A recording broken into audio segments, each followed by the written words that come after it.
Let us try to solve the conversions, which is 13 and 1/4 ounce is what part of pound. Take note that from the conversion, we have every 16 ounce, we have 1 pound. A, 2/3, B, 5/6, C, 3/4, D, 7/8. Take note that we need to divide the 13 1/3 into ounce. So, ito lang siya. Dito lang umiikot. So, definitely, i-rename natin itong 13 1/3 into improper. So, 13 times 3, that's 39 plus 1. We have 40/3. Then, KFC tayo dito. Keep, flip, change. Kasi division siya. So, definitely, mag-change ng sign which is on the operation ng multiplication. So, 40/3 times 1/16. So, 40 times 1 po siya. That is equal to 40. Followed by 3 times 16, we have 48. And then, we are about to simplify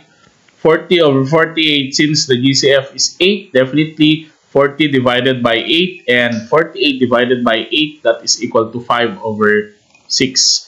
So, therefore, the correct answer here is letter B po. Follow Math Talks for more videos. See you to the next episode.